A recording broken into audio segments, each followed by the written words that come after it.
السلام علیکم ورحمۃ اللہ وبرکاتہ۔ سامعین زی وقار میں غلام مصطفیٰ اپنے چینل پیام اسلام سے آپ سے مخاطب ہوں۔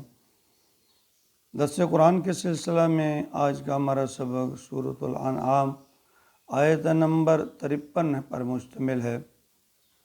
اعوذ باللہ من الشیطان الرجیم، بسم اللہ الرحمن الرحیم۔ وَكَذَلِكَ فَتَنَّا بَعْضَهُمْ بِبَعْضٍ لِيَقُولُوا أَهَٰؤُلَاءِ مَنَّ اللَّهُ عَلَيْهِمْ مِنْ بَيْنِنَا أَلَيْسَ اللَّهُ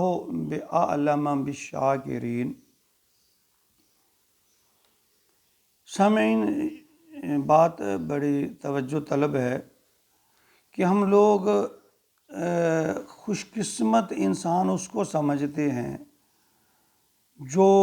کافی مال و دولت رکھتا ہو، اونچے عہدے رکھتا ہو، چودھری خان ملک کہلاتا ہو، کام نوکری ہو، خدمت کے لیے اس کے پاس لوگ موجود ہوں، بڑا ذمہ دار کارخانہ یا سرمایہ دار ہو۔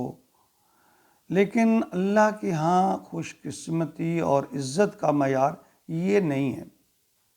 دراصل کسی کو دولت دے کر آزماتا ہے اور کسی کو مجبور اور مفلس بنا کر، کسی کو عزت و شہرت دے کر آزماتا ہے تو کسی کو بیماری یا تکلیف دے کر۔ غریب امیروں کے لیے آزمائش ہیں کہ وہ ان سے کیسا سلوک کرتے ہیں، اور امیر غریبوں کے لیے آزمائش ہیں کہ وہ امیروں کی امارت دیکھ کر اللہ سے گلہ کرتے ہیں یا اپنی حالت پر صابر و شاکر ہو کر تقوی کی راہ اختیار کرتے ہیں۔ تو فرمایا وَكَذَلِكَ فَتَنَّا، اس طرح ہم نے آزمایا بَعْضَهُمْ بِبَعْضٍ، بعض کو بعض کے ذریعے، یعنی ایک کو دوسرے کے ذریعے۔ ہمارے ہاں یعنی یہ میں نے پہلے عرض کیا کہ یہ ایک روایت ہے کہ کوئی شخص مفلس یا نادار ہو، اگر وہ کسی دولت مند کو، صاحب حیثیت لوگوں کو حق کی بات کی دعوت دے تو اسے بڑی حقارت کی نگاہ سے دیکھتے ہیں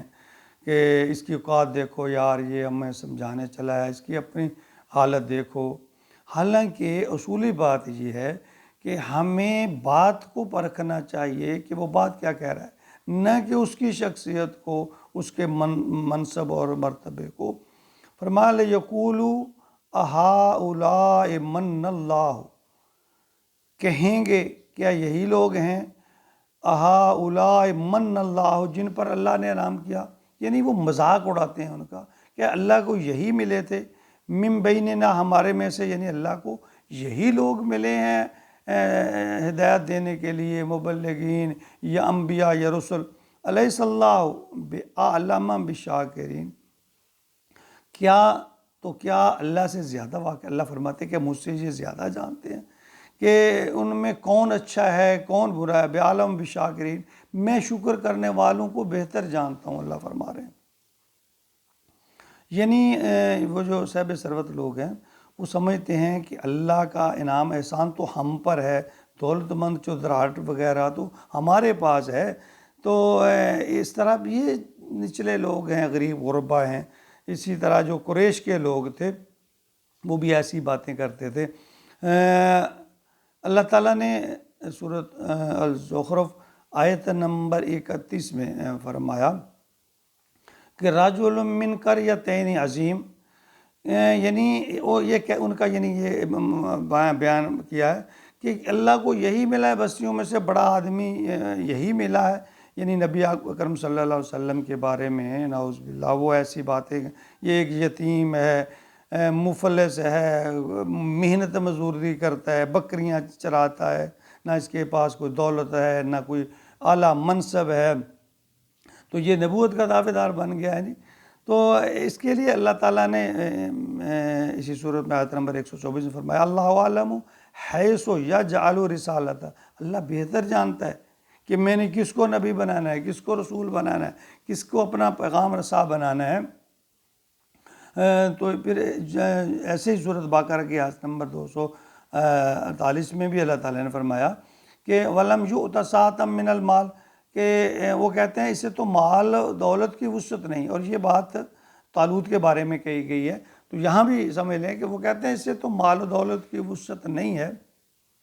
اس کی کوئی حیثیتیں نہیں ہیں ہمارے. تو اللہ تعالیٰ فرماتے ہیں کہ یہ میرا اصول نہیں ہے. اس میں اللہ تعالیٰ نے یہ اصول ایک بتایا ہے نا، جو طالوت کے بارے میں بھی اللہ نے فرمایا کہ بسطۃ فی العلم والجسم، کہ اللہ تعالیٰ نے اس کو علم اور جسم، یعنی ایک علم اور طاقت اس کی جو جسمانی ہے، اس کی وجہ سے، ان کی اس اہلیت کی وجہ سے اللہ تعالیٰ نے ان کو تمہارا لیڈر بادشاہ بنایا ہے.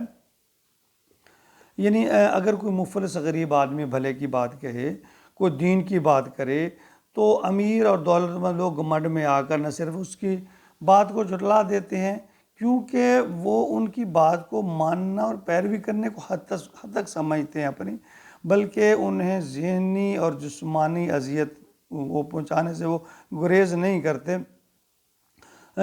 کہ یہی لوگ ہیں اللہ کے پاس، انہی پر اللہ نے احسان کرنا. تو یاد رکھیے یہ اللہ تعالیٰ سورۃ الحجرات میں فرماتا ہے ان اکرمکم عند اللہ اتقاکم،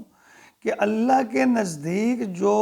عزت کا معیار ہے نا وہ تقوی ہے، وہ مال و دولت نہیں ہے. ندار و ناتوان مسلمان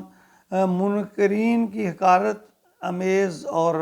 تان و تشنیع پر مشتمل باتوں کو سن پر صبر کرنا یہ بڑی آزمائش ہے، یعنی یہ